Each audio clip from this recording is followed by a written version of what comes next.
आज हम ग्राम पंचायत भोजना खुर्द में हैं और यहाँ पे जैविक खेती का कार्यक्रम रखा गया था हमारे वरिष्ठ अधिकारी साहब नायक सर के माध्यम से। और तो यहाँ पे आज जैविक खेती के बारे में अपने अपने बारे में सबने हमने आज के किसान साथियों को बताया और किसान साथी ने सुन के बढ़िया आज प्रण लिया है कि हम जैविक खेती अपनाएंगे और हमारे ग्राम को भोजना खुर्द को हम जैविक ग्राम बनाएंगे। तो अब एक साथ बोलेंगे आप, जैविक खेती अपनाएंगे और हमारे ग्राम को जैविक ग्राम बनाएंगे। चलो बहुत बहुत धन्यवाद आपका। देखिए मतलब हमारे पूरे देश। हाँ श्री अन्न के संबंध में भी जो आपको जानकारी दी गई, श्री अन्न आपका कोदो है, कुटकी है, रागी है, ज्वार है, बाजरा है, किनोवा है, ऐसी फसलों को भी हम सब थोड़ा थोड़ा लगा करके अपनी खेती की आय बढ़ाएंगे। कि मिलेट्स के संबंध में, श्री अन्न के संबंध में मैंने आप लोगों को जानकारी दी, जिसमें आप कोदो है, कुटकी है, आपका रागी है, आपके बाजरा है, ज्वार है, किनोवा है और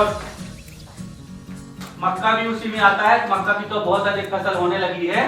तो ये लोग आप जो है ये श्री अन्न की आप यदि खेती करेंगे, श्री अन्न को यदि आप पैदा करेंगे तो आपको अधिक मूल्य पर आपकी जो है फसलों का उत्पाद आपका अधिक मूल्यों पर बिकेगा।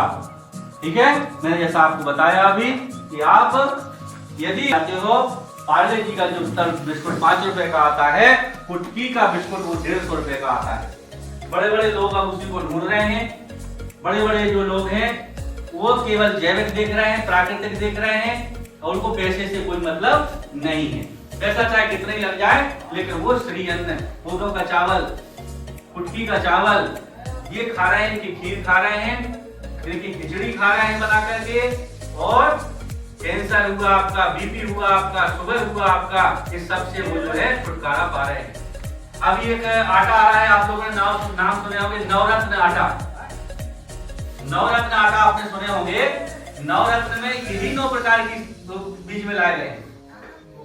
यही आपके अन्न में लाया गया है, श्री अन्न पूरे 9 प्रकार के उसमें श्री अन्न मिलाए गए हैं।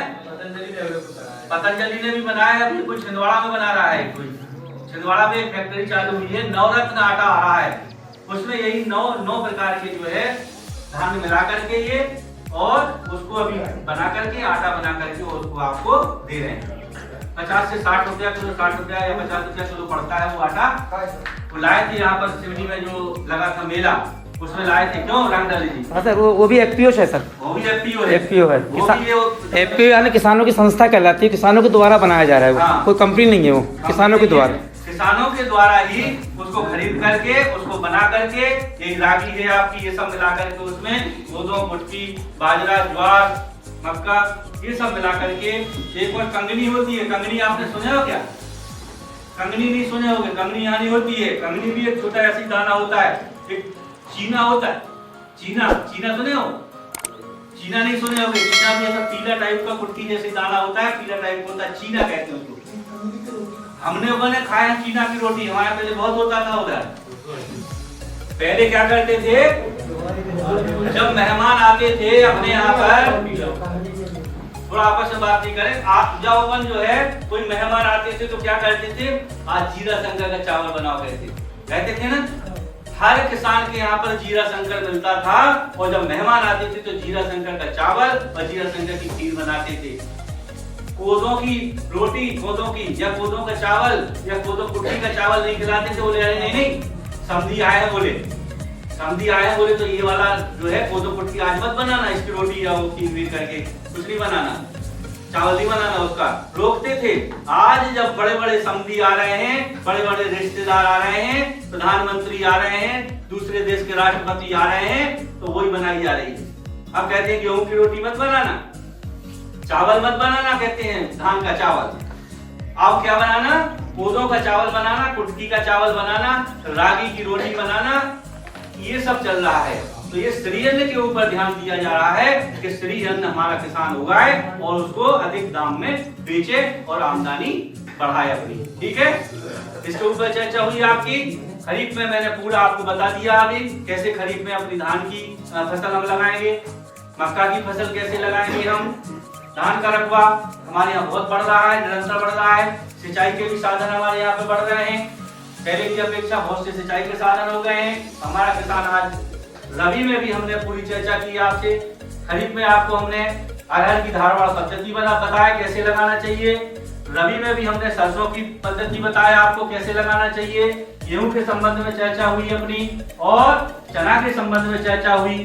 अभी हमारे माननीय कलेक्टर महोदया ने तिवड़ा किसने बोया है, तिवड़ा की फसल बाबा अभी एक दिन इनके साथ में हम पूरा घूमे हैं, और तिवड़ा किसने लगाया है, बोले तिवड़ा की फसल देख करके आओ कैसी होती है, कैसे किसान लगाता है, क्यों किसान ने उसको तिवड़ा लगाना बंद कर दिया। हम पूरे ढूंढे 4-5-6 गांव में, तो यहाँ पर तिवड़ा अब जो है एकदम से बंद कर दिया। पर सिंगापुर में हमको मिला, और जो कि 2 एकड़ में हमने बोए हैं भागचंद कटरे ने, और वहां पर हम गए देखे, उसकी भाजी भी हमने भिजवाया कलेक्टर महोदया के लिए कि ये भाजी ले जाओ, थोड़ा सा इसको खाएंगे तो इसमें आनंद आएगा। लखोड़ी की भाजी भी थोड़ी सी रखवाए, लखोड़ी की भाजी, लखोड़ी हुई अपनी, तिवड़ा हुआ अपना। ये क्या होता था, इसका उत्पादन तिवड़ा का बहुत होता था। तिवड़ा 1 एकड़ में 8 से 10 कुंटल हो जाता था। लागत उसमें कुछ नहीं थी किसान को, केवल वो देता था, ना उसमें ज्यादा खाद लगता था, ना उसमें कोई दवा लगती थी, ना कोई ज्यादा पानी लगता था, कुछ भी नहीं। तो शासन का ये है कि किसान कम लागत में कैसे ज्यादा उत्पादन ले, कैसे ज्यादा फायदा कमाए। तो तिवड़ा की फसल को ढूंढा गया है।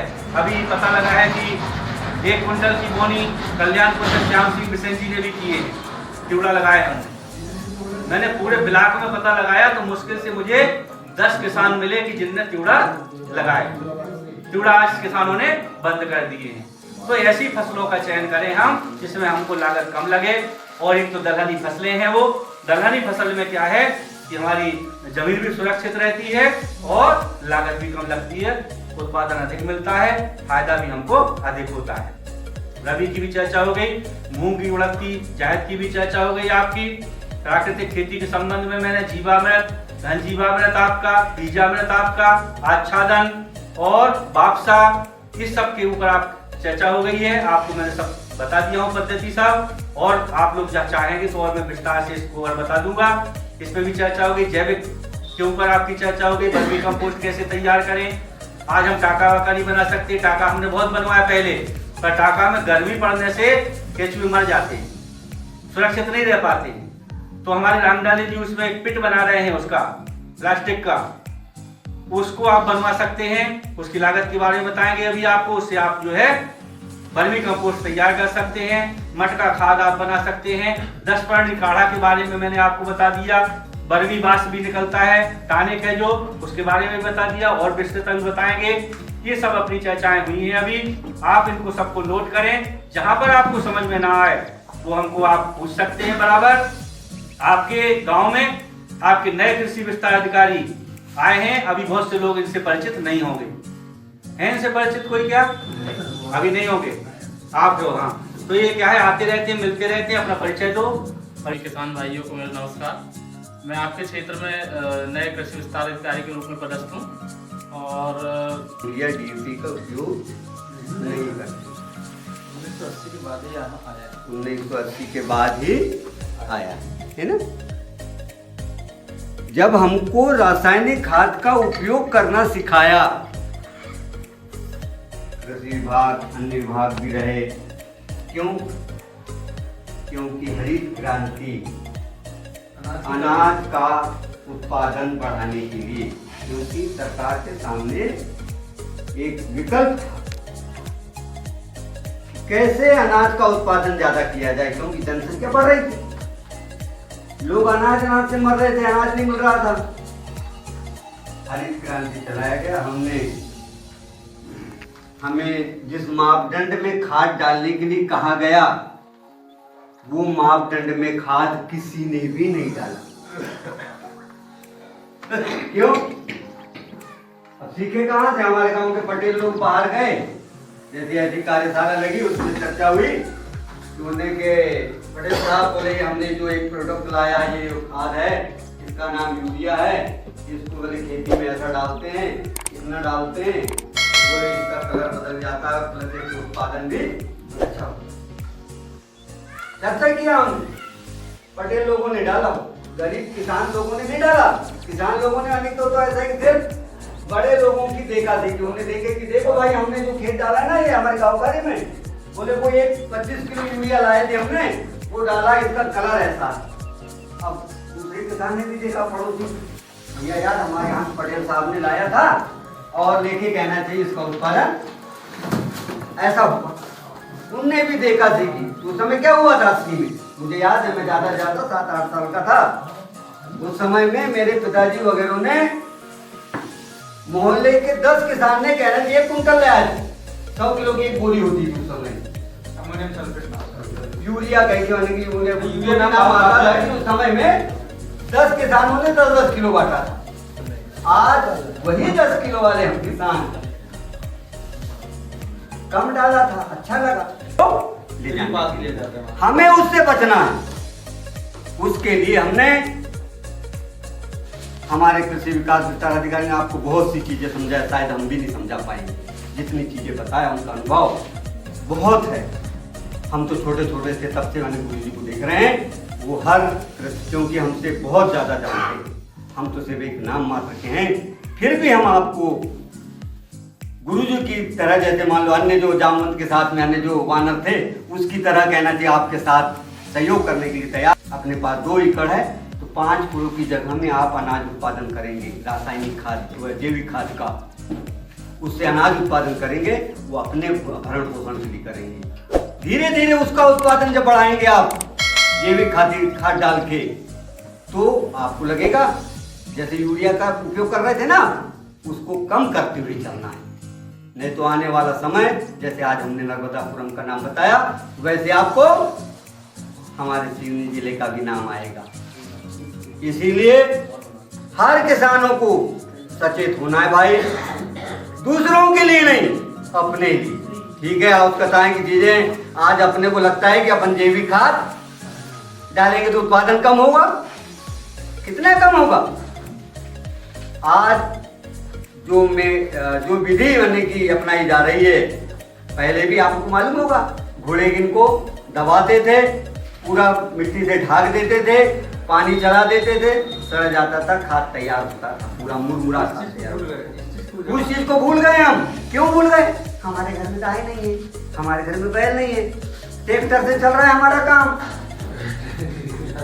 हमको कम से कम किसान है तो हमारे घर में एक गौ को पालना पड़ेगा, तभी खेती आपकी जैविक होगी, न तो जैविक होने वाले नहीं। उसके लिए हमने जो green vermi producer company limited, ये किसानों के लिए एक कंपनी निर्माण किया। कंपनी में डायरेक्टर कौन है? हम हैं, भाई साहब हैं, मतलब इसी ब्लॉक के डायरेक्टर हैं। लेकिन किस लिए? किसानों द्वारा जैविक खेती से उत्पादित अन्न को उसका मार्केट तैयार करने के लिए, कि भाई अनाज आप अपने लिए तो कर रहे हैं, लेकिन जैविक तैयार करें और जैविक अनाज को, उसके लिए हम मार्केट तैयार करके क्या करेंगे, आपको उचित मूल्य मिलेगा। दूसरी बात ये, कंपनी का जितना भी फायदा होगा, कंपनी का जितना भी फायदा होगा, वो कंपनी के जो शेयर धारक होंगे, शेयर धारक कौन होगा? किसान होगा।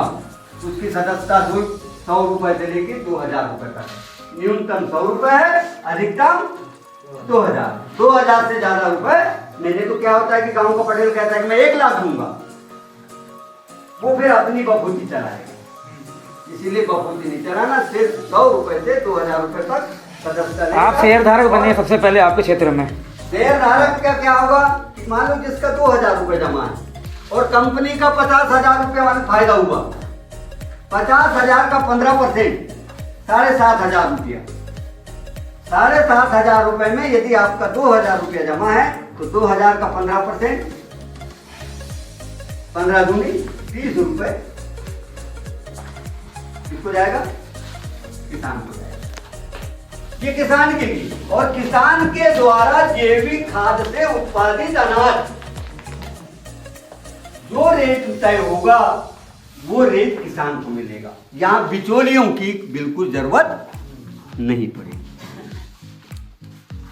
बात तो बहुत सी करना था, लेकिन जैविक खाद तैयार करने के लिए 2009 से जो सतत प्रयासरत हैं, प्रदीप कुमार रामडाले जी आपके गांव के किनारे लोहारा, वो आपको जैविक खाद कैसे तैयार करना है,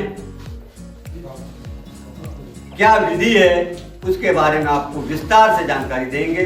बोलने के हम शाम तक बोलेंगे तो ऐसा चलते रहेगा, लेकिन फिर भी अपनी इसी बारी को विराम जगा रहा हूँ जैविक खेती की अलग, जगा रहा हूँ जैविक खेती की अलग, बढ़ा रहा हूँ सभी का हौसला।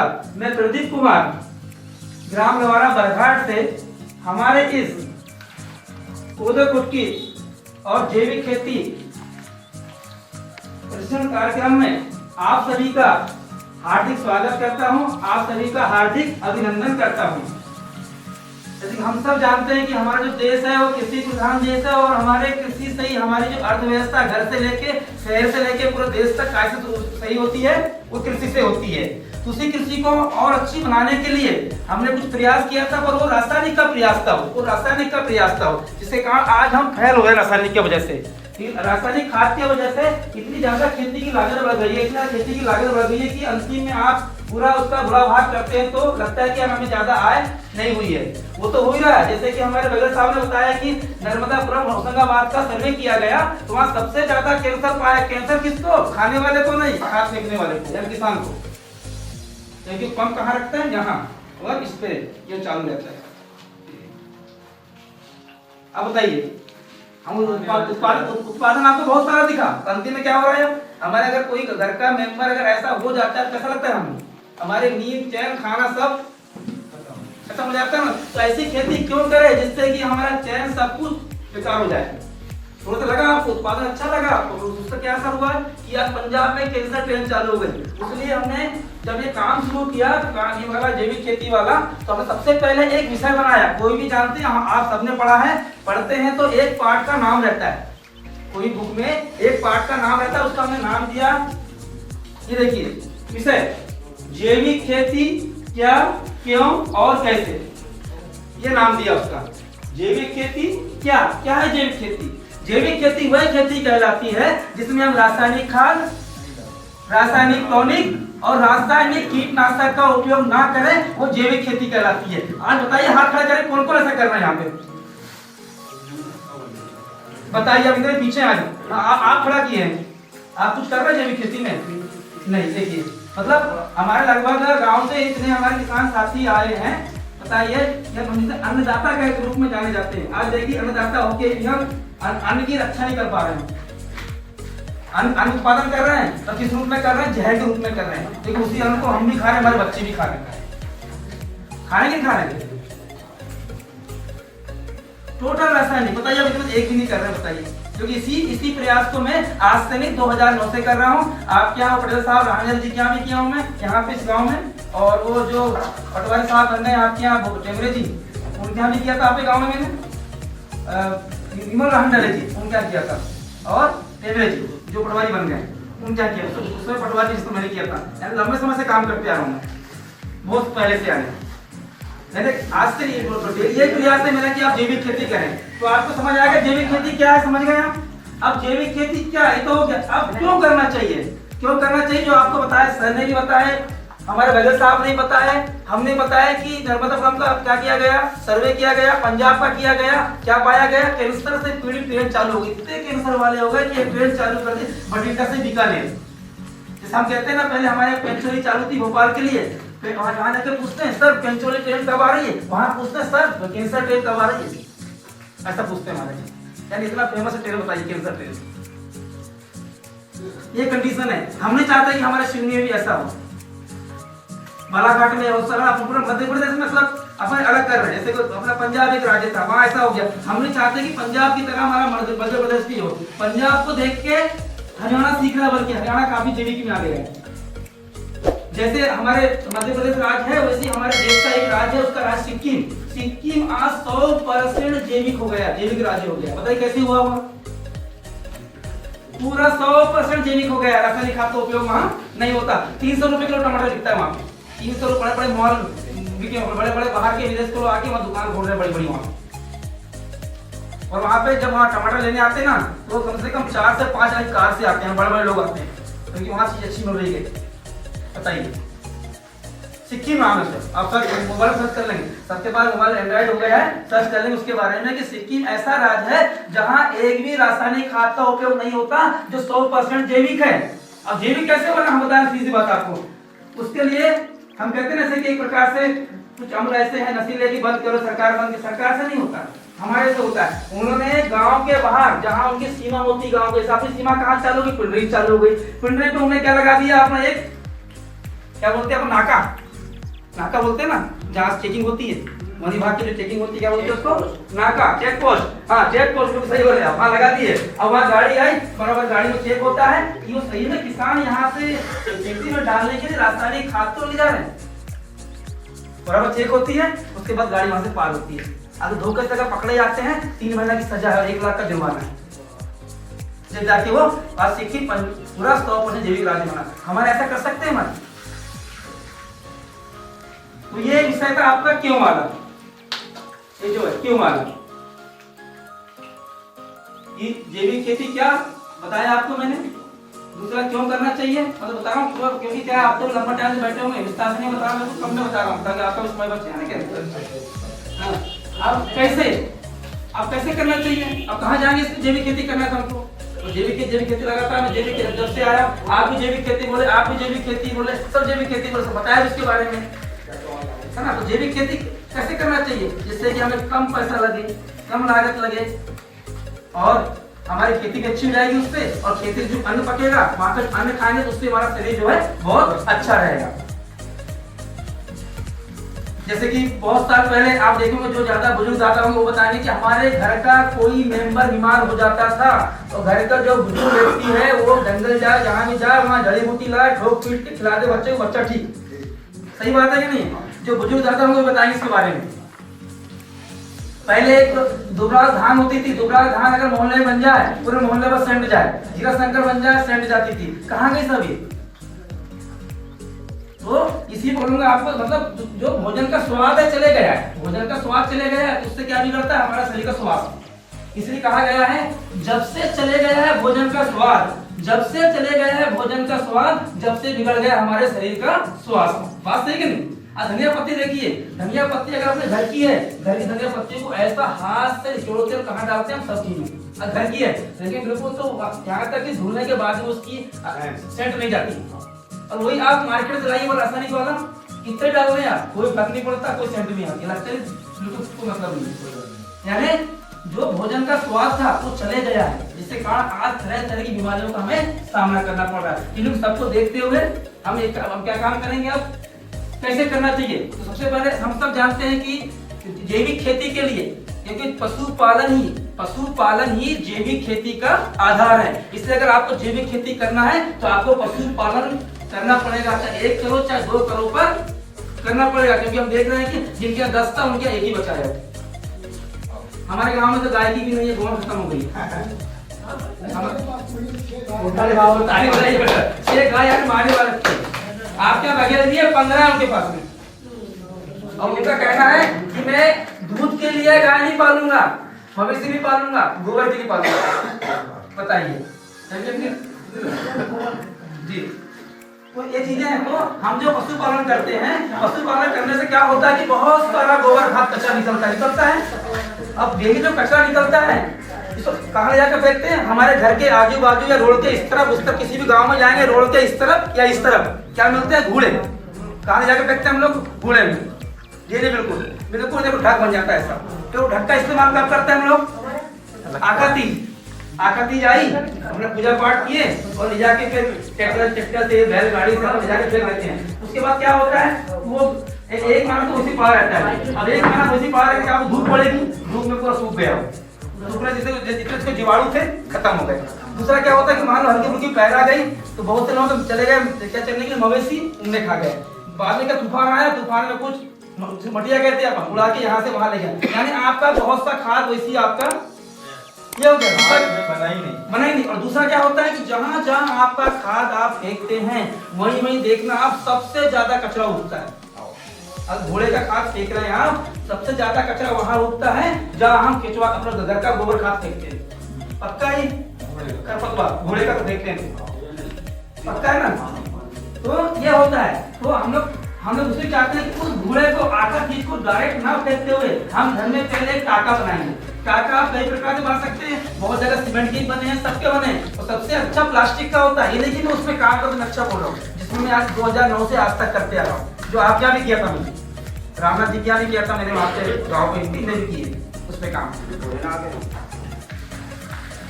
तो हम एक प्लास्टिक का टाका बनाएंगे, उसका साइज एक हमने रखा है, उसका साइज 12x4 का हमने साइज दिया उसको बनाने वाले को, 12x2 का साइज रखा उसका, ताकि उसमें कम से कम 1 ट्राली गोबर खाद समा जाए। और बन के कितना प्राप्त होगा, वो 10 कुंटल, और 10 कुंटल बन गया है 3 एकड़ के लिए आपकी पर्याप्त, अच्छी क्वालिटी का बनाते हैं जिस विधि से हम बताएंगे।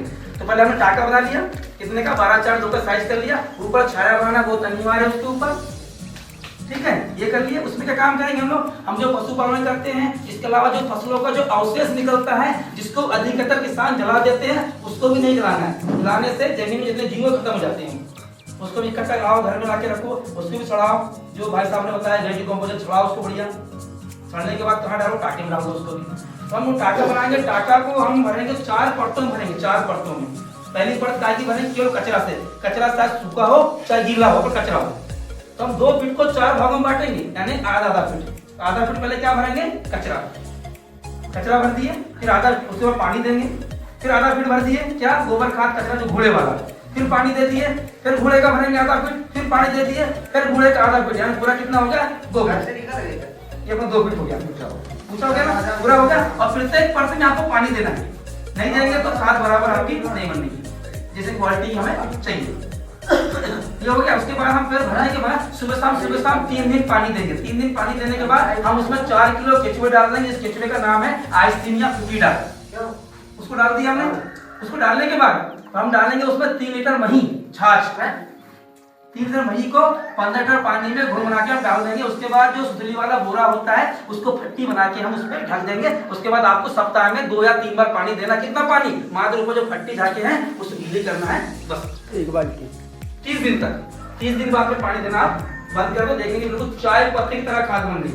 खाद तो बन गई ऊपर चाय बिल्कुल, जिसे हम वर्मी कंपोस्ट कहते हैं, और केचुआ खाद या जैविक खाद कहते हैं। केचुआ खाद है केचुए के द्वारा खाया हुआ, ये हो गया। अब वो क्या है, जहां उसको बनाना है हम वहां हल्का सा ऐसा डाउन देंगे ऐसा, ताकि ये पानी जो यहाँ डाल रहे हैं हम, पूरा पानी इसका एक कोने में आए।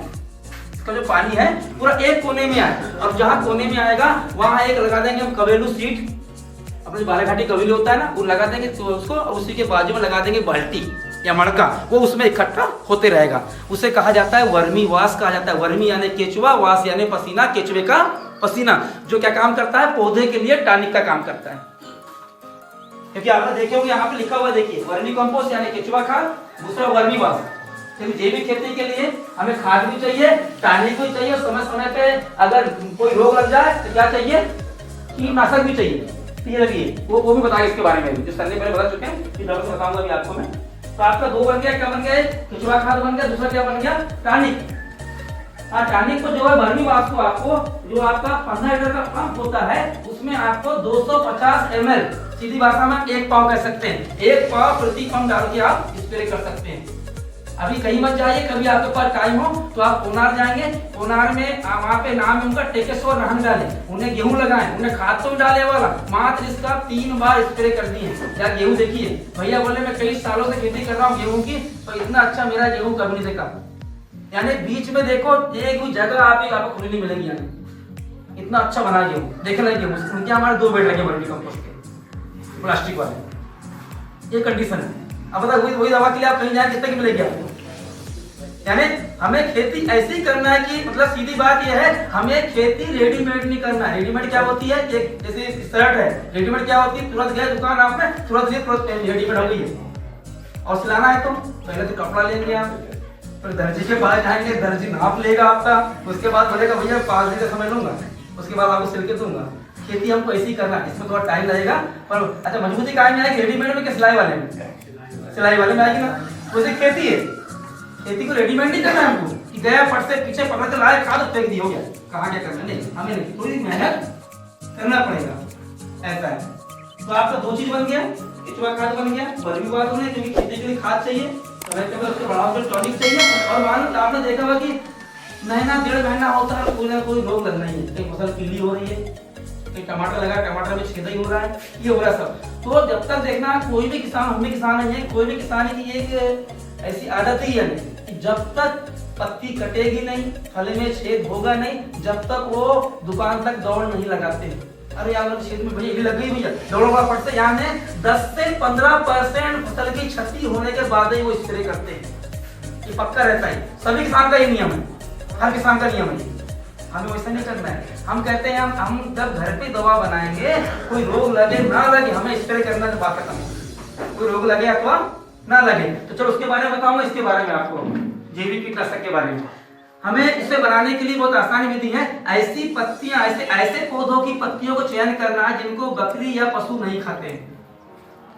जैसे कि नीम है, कनेर है, बेसरम, सीताफल, अकोना, रतनजोत, संजय, गराड़ी, पिठोंडी, अरंडी, ऐसी इनको धोखे से खा ले। बेसरम से क्या होता है, बकरी का पेट रेडीमेड चलने लगता डांस करती ना। ऐसी पत्तियां हम लेना 1-1 किलो लेना है। कितनी लेंगे आप? 1-1 किलो लिए, सबको बढ़िया कटिंग किए, बढ़िया भारी सामान कटिंग कर लिए, एक बढ़िया गठरी में लेकर सब फूट फूट लिए, बढ़िया पूरा कर दिए। पूरा करने के बाद हमको क्या काम करना है, ड्रम लिया, मक्का लिए, उसमें डाल दी सबको। फिर उसमें 1 पाव लहसुन, 1 पाव हरी मिर्च और 1 पाव तम्बाकू, तीनों का लेप बनाए बढ़िया चटनी सामान, उसको भी डाल दी वहाँ पे। उसके बाद अपने को उसमें मही, गौमूत्र और पानी कितना 5-5 लीटर डाल दिए, यानी 15 डाल दिए। ये हो गया डाल के आपका। उसके बाद आपको हर 2-3 दिन में ढक्कन खोले एक बार और उसको ऐसा घुमाते गए। तब तक 30 दिन तक, न्यूनतम 30 दिन, अधिकतम 90 दिन। लेकिन बिल्कुल 30 दिन बाद एकदम जम से स्मेल आएगी बिल्कुल, कि जल्दी मैं आपको लाने वाली देता आपको यहाँ पे मैं लाता तो ला नहीं पाया मैं। तो लेकिन बिल्कुल गंदी स्मेल आना, गंदी स्मेल आना, कीटनाशक बन गया। स्प्रे कर दो उसको भी वही 1 पाव प्रति पंप कर दो स्प्रे आप। देख लीजिए उससे क्या होगा, कीट को मारता नहीं भगाता है, कीट को मारता नहीं भगाता, वहां दोबारा कीट आएगा नहीं। तो कब नहीं आएगा, अगर आप रोग लगने के पहले सींच रहे हैं, तो बाद में सींचेंगे तो उतना असर नहीं करता। बताऊं पहले आपको रोग लगे, देखो बाद में रोग लगता हम जाते ना नदी में तो करते इस तरह, हम कहते हैं पहले से मालूम है कि हमारी फसल 1 महीने की होती है बिल्कुल। और अधिकतर रोग कब लगता है, वो कोई भी फसल में, खास करके सब्जियों में, उसमें रोग कब लगता है, जब फूल पे आता है। फूल पे क्योंकि अधिकतर जीव का, चाहे वो जीव की अपना जो मित्र कीट हो या शत्रु कीट हो, वो कहाँ बैठता है, फूल पे आके बैठता है और फूल का रस चूसता है, वहीं पे अंडे देता है और वहीं से उसका विस्तार करता है। तो फूल आने के पहले एक बार कर देना आपको, फूल आने के बाद दोबारा कर दो, बस 2 बार कर दो, खत्म कर। अब हम गारंटी दे रहे हैं कोई रोग लगेगा नहीं आपके। और फिर आप हम जो कीटनाशक कह रहे हैं, आप नहीं मानेंगे ना, कर दीजिए, कोई दिक्कत नहीं। यानी किसी प्रकार के हमारे को इसका साइड ना जमीन को ना हमें, धीरे-धीरे केचुए की मात्रा बढ़ती जाएगी और हम पूरी जैविक खेती में जाएंगे। तो स्टार्ट करेंगे अभी आधा एकड़ से, जो घर को खाने को लगती है साल भर। देखिए गेहूं के समय गेहूं कर लिया आधा एकड़ में, धान के समय धान कर लिए, कुछ सब्जियां लगा दी, जैसे साल भर क्या लगता है, लहसुन है, प्याज है, आलू है, ये सब लगता है, सब कुछ लगा लिया साल भर कुछ लगता। तेल, जैसे आपने बोले जैसे तेल, हमने इसका तेल का हम 2 साल हो गए, हम मार्केट का तेल बहुत मेहमानी में करते हैं, भाई घर पर नहीं करते। काय का उपयोग करते हैं, सरसों और अलसी का। इस साल हम नया की साहब की मदद से हमें क्या मिल गया, कड़ मिल गया। जो हमारे घर में पशु पालते थे हम, उसको पालना छोड़ दिया, उसको पालना छोड़ दिया। गाय छोड़ दिया हमने, गाय नहीं पाल रहे हैं, बैल नहीं पाल रहे हैं। आज आपको सिर्फ ना तो कोई भाषणबाजी करने आए हम लोग, आपको ऐसे कृषि विकास विस्तार अधिकारी से पाला पड़ा है कि जैसे कहते हैं ना, एक आपने रामायण में पढ़ा होगा, कहे रीच पति सुना हनुमाना, काजो प्रसाद रहो बलवाना, पवन तनय बल पवन समाना, बुद्धि विवेक विज्ञान निधाना, कवन सो काज कठिन जगमाई, जो नहीं हो तातु भाई। वैसे कहना चाहिए आप किसान हो, आपको जामवंत की तरह कहना चाहिए, उकसाने का काम किया जा रहा है कि भाई आप तो जागृत हैं, आप में वो ऊर्जा है ये भी खेती करने की, आप भूल गए हो। हनुमान जी को तो यही तो उकसाया गया था, हनुमान जी आपके पास इतनी ताकत है कि आप तो जा सकते हो, सब कुछ कर सकते हो। वैसे आप किसानों में सब ऊर्जा है, उसी ऊर्जा को एक उकसाने के लिए हमारे जामुन की तरह एक वरिष्ठ कृषि विकास अधिकारी आपको एक जानकारी दे रहे हैं कि भाई जागो, नहीं जागोगे आज नर्मदापुरम होशंगाबाद जो था जिला, उसका नाम नर्मदापुरम पड़ा है। वहां के टोटल किसान, जब निरीक्षण किया गया पूरा मध्य प्रदेश का, तो किसान कैंसर से पीड़ित हो रहा है। जो कीटनाशक और रासायनिक खाद का जो उपयोग कर रहा है, उपयोग मतलब अपने खेतों में डाल रहा है, सबसे ज्यादा परसेंटेज मध्य प्रदेश में नर्मदापुरम का आया है। मध्य प्रदेश में और पूरे देश में पंजाब में एक कैंसर ट्रेन चलती है। कैंसर के पीड़ित लोगों को